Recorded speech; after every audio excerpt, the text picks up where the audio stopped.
মানুষকে জীবনে ৬ বার হেরে যেতে হয়। ১ নম্বর টাকার কাছে, ২ নম্বর ভালোবাসার কাছে, ৩ নম্বর সময়ের কাছে, ৪ নম্বর বিবেকের কাছে, ৫ নম্বর বন্ধুত্ব এর কাছে, আর ৬ নম্বর হচ্ছে কি অবশিষ্ট জানেন? অবশেষে মৃত্যুর কাছে।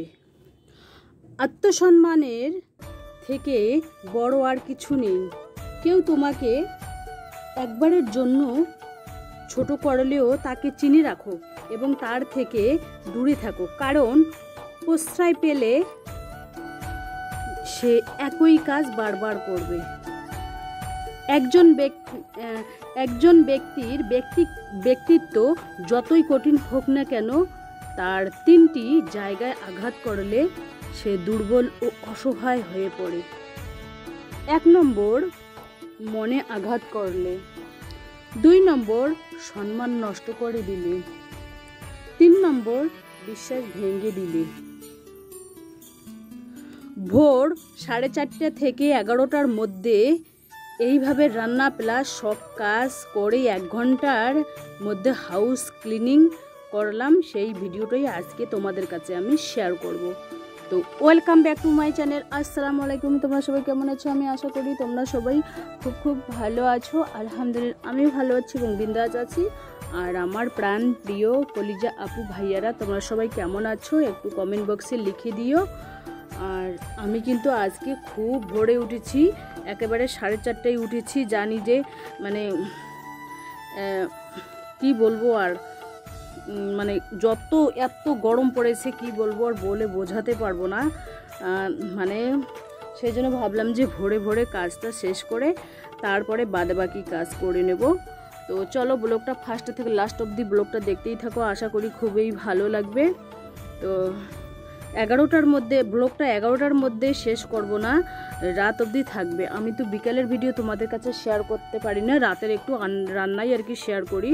দুপুর থেকে তো আমার মানে A to Z কাজ কমপ্লিট হয়ে যায়। 11টা 12টার মধ্যে আমার সমস্ত কাজ আর কি কমপ্লিট হয়ে যায়, একেবারে কারগিলের যুদ্ধ শুরু হয়ে যায় সকালবেলায়। তো রাত্রিবেলায় একটু তো দেখাতেই হবে, তাই না? ওই রান্নাটা একটু শেয়ার করতে পারি, গরমের মধ্যে বেশি কিছু আর শেয়ার করতে পারছি না। আর কালকে মেহমানের বাসায় গিয়েছিলাম না, ওখান থেকে এসে রাত্রিবেলায় না হাজব্যান্ড আর কি 2টোর সময় ঘুমিয়েছে, আর একটা ফোন আসছিলো, খুব চিল্লা হাল্লা করছিল। তো খুব ভোরেই উঠেছি সেই জন্য, তো ওই জন্য ঘুম বিলকুলই হয়নি আমার। তো 7-8 ঘন্টা ঘুম না হলে আমার আবার ঠিক মানে পরের দিনে এনার্জি, মানে কাজের সংসারের প্রতি যে মানে কাজের এনার্জি সেটা আমি পাই না। সেই জন্য আমি কোথাও গেলে ঘুম কাঞ্জে করি না বাড়িতে আর কি। ওই আমার হাজব্যান্ডের মোবাইলে যদি কারো ফোন আসে, যদি একটু খুব জোরে আওয়াজ হয় কিন্তু আমার ঘুম ভেঙে যায়, একটু চুঁচা আওয়াজ হলেই কিন্তু ঘুম ভেঙে যায়, এরকম পরিস্থিতি আর কি। আর আজকে সকালবেলা কি খাবো, কালকে রাত্রিবেলায় আর কি বেশি করে ভাত রান্না করেছি, পান্তা ভাত রেখে দিয়েছি, ভাতে পানি দিয়ে রেখেছি, আর একটু পোলট্রির মাংস আর কি আছে সেটা দিয়ে, আর শুকটি মাছ ভর্তা বানাবো। সকালে ওই দিয়ে পান্তা ভাত খেয়ে ছেলে স্কুলে যাবে, কিছু করার নেই, কারণ সকালবেলায় বেশিরভাগ দিনেই আর কি 10টার আগে লাইট চলে যায়, রান্নার সময়ই লাইট চলে যায়। সেই জন্য আমাকে আর বোকা বানাতে পারবে না, ওই জন্য আমি পান্তা ভাত রাতেই রেখে দিই আর কি। তো যেদিন আর কি পান্তা ভাত থাকবে সেদিন কিন্তু কারেন্ট চলে যাবে না, যেদিন কোনো পান্তা ভাতও থাকবে না, কোনো গোলা রুটিও থাকবে না, সেই দিনই কিন্তু আমার কারেন্ট চলে যায়, সেই দিনই মহা মুশকিল। তো চলো ব্লগটা ফার্স্ট থেকে লাস্ট অবধি দেখতেই থাকো, আশা করি খুবই ভালোই লাগবে।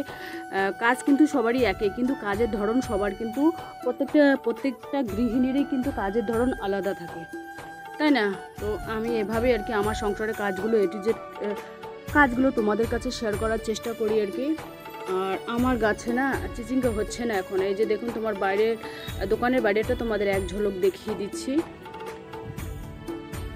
এই যে দেখুন যা রোদ উঠেছে, একেবারে কড়া রোদ উঠেছে, বৃষ্টির কোনো আতা পাতাই নেই 10-15 দিন থেকে, কি বলবো বলে বোঝাতে পারবো না। এই যে পান্তা ভাত, এখানে শুকটি মাছ ভর্তা আর কি করতেছি, তাই দিয়ে হয়ে যাবে খাওয়া। একটু আরাম সারাম করে তারপরে আবার রান্না করবো। রাত্রিবেলা হয়ে যাবে, ওই সবজিটাই করতে হবে। আজকে আবার সবজি করবো কি জানো, কালকে যে বলেছিলাম তোমাদের চিচিঙ্গা কালকে রাতে রান্না করিনি, কালকে রাতে ওই পটল ভাজা ডিম করেছে। আজকে কিন্তু ছিঁড়ে রাত্রিবেলায় ওই পোলট্রি মাংস দিয়ে একটু বানাবো। যখন আর কি দোকানে আসলাম ওই 5টা টাকা দিয়ে দোকানে চলে সমস্ত সংসারের কাজ গুছিয়ে গেছে, দোকানে চলে আসলাম একটু পেঁয়াজের কাজ করবো। হাজবেন্ড আবার ওই দেশে ব্যাগ সেলাই করতেছে, আবার সেলাই মেশিন আর কি দেখার জন্য আসবে। ওই আমার ব্ল্যাক কালারের যে সেলাই মেশিনটা ছিল সেই ব্ল্যাক কালারের সেলাই মেশিনটাই কিন্তু নিতে আসবে। 8,500 বলেছে, কিন্তু উনি চলে আসবে আর কি। যতটুকু পারি আমার ব্লগে ততটুকু শেয়ার করার চেষ্টা করতেছি। আর কিন্তু সেলাই মেশিনের যে কাগজটা সেই কাগজটা আমি খোঁজাখুঁজি করতেছি, পাচ্ছি না আর কি রুমের মধ্যে, জানি না মানে সেলাই মেশিনের কাগজটা পাচ্ছি কি না। যদি সেটা এত খোঁজাখুঁজি করলাম তবুও পাইলাম না আর কি। চলো দেখতেই থাকো। আমাকে আবার এই ভালো লাগে না, মনে হয় একটা হ্যাভেলস কোম্পানির একটা স্ট্যান্ড ফ্যান কিনে নিই। আমার ভাই কালকে বলেছিল, আমার বড় ভাই তো বলেছিল কি আমি একটা হ্যাভেলস কোম্পানির ফ্যান নিয়েছি, রাত্রিবেলা ঘুমানোর সময় ওই ফ্যানটা ছাড়ি 10-15 মিনিটের মধ্যে গা ঠান্ডা হয়ে যায়, ফ্যানটা বন্ধ করতে হয়। তো ভাবলাম যে সেলাই মেশিনটা মানে বিক্রি করেই ওই 3400 টাকা দাম করেছে। আমার ভাই বলছে, আমি তো দাম করেছি 3400 টাকা ওই হ্যাভেলস কোম্পানির, আর আমার ভাই দাম করেছে কত 31,500। তো ভাবছি যে নেব, তো দেখা যাক। মেশিনটা পছন্দ হয়েছে ওই কাকুটার, মাঝে মাঝে আসে আর কি সেলাই মেশিনটার জন্যই আসে।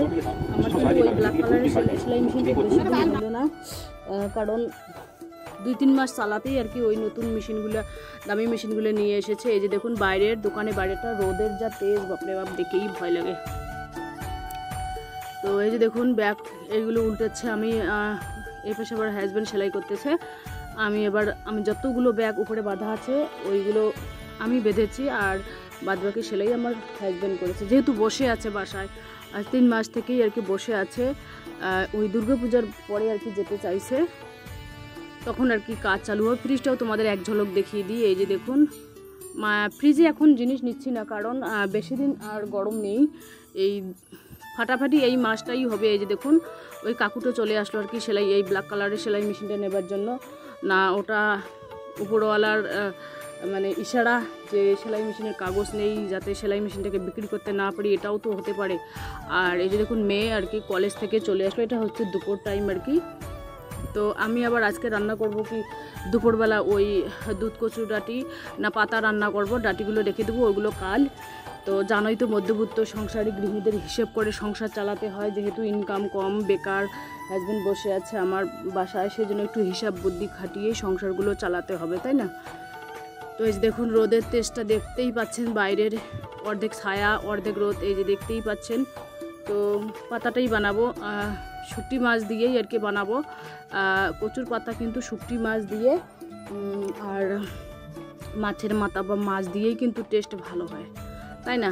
আর ডাল করব না আজকে, আর ডিম ভাজা করব, আর শুটকি মাছ দিয়ে কচুর পাতা রান্না করব দুপুরে, এই দিয়ে হয়ে যাবে। রাত্রিবেলা তো ওই পোলট্রির মাংস করতেই হবে, তাই না? তো বাপরে বাপ কি গরম লাগতেছে। আমি কিন্তু এই ভিডিওটা এডিট করার জন্য একেবারে কলতলায় চলে এসেছি, এই কারণে হাজব্যান্ড দোকানে আর কি আছে, কিন্তু ওই খবর শুনতেছে খুব জোরে জোরে, সেই জন্য আমি ভিডিওটা এডিট করার জন্য আর কি কলতলায় এসে করতেছি। এই যে দেখুন এপাশে আমার সবজি আর কি বসিয়ে দিয়েছি। তো এটা হচ্ছে আর কি বিকাল টাইম, তো মুরগিদের আমি খেতে দেবো আর কি, মুরগিদেরও তোমাদের এক ঝলক দেখিয়ে দেবো, কবুতরদের এক ঝলক দেখিয়ে দেবো। আর আমার তো বেগুনের চারা 4টে একেবারে রফা দফা করে দিয়েছে, মনটা ভালো নেই, দরজাটা মুরগিদের ভালো করতে হয় আর কি। কালকে হাজব্যান্ড বলছিল যে দরজাটা দেখে, আমি বলছি কত টাকা খরচা হবে দরজাটার জন্য, আর দরজাটা যদি আমি ঠিক না করি তাহলে মুরগিরা কিন্তু আমার যে লাউ টাউ ওইগুলো বেগুনের চারা টাড়া ওইগুলো করেছিল ওইগুলো একেবারে খেয়ে দিয়ে একেবারে নাটবার নন্ডভন্ড করে দেবে। এই যে দেখুন কীরকম পরিস্থিতি করেছে। এখন আমি পানি দেবো আর কি, এই যে বেগুনের চারাগুলো, ওই এই কবিতাদের তোমাদের এক ঝলক দেখিয়ে দিই। 4টেই আছে, এখনও ডিমও পারিনি। আর ওখানে খড়কুটো দিয়েছি, অনেক ডিম পাড়ার সময় হলে ওরা নিজেই খড়কুটো নিয়ে আর কি বাসা বেঁধে ডিম বেড়ে বাচ্চা ফুটাবে আর কি। তোমরাও দোয়া আশীর্বাদ করো, উপরওয়ালা দোয়া আশীর্বাদে। কবুতরের বাচ্চা যদি হয় না খাবো না, একেবারে লাগিয়ে দেবো। তো লাউ গাছে আর কি পানি দিলাম, লাউয়ের চারাই একেবারে টনমনো হয়েছে, লাউয়ের চারার দিকে তাকাতে পাচ্ছি না। তো বিকেলটা তোমাদের কাছে শেয়ার করতে পারলাম না, ভাবলাম যে 11টার মধ্যে ভিডিওটা শেষ করব। তো সারাদিনের আর কি সংসারের কাজকর্ম তোমাদের আর কি শেয়ার করলাম। এই যে তো গুড ইভিনিং, আজকে বানাবো পোলট্রির মাংস। তো আমার তো মেয়ের খুব পছন্দের আর কি, পোলট্রির মাংস খুবই পছন্দের, সেই জন্য ও বলছে যে তোমাদের বললাম দুপুরের ভাত আছে রাখা, তো ওই চিচিঙ্গা দিয়ে আর কি পোলট্রির মাংস করবো, আর কিছু করব না। তো চলো আজকের ব্লগটা এই পর্যন্তই, টাটা, আল্লাহ হাফেজ।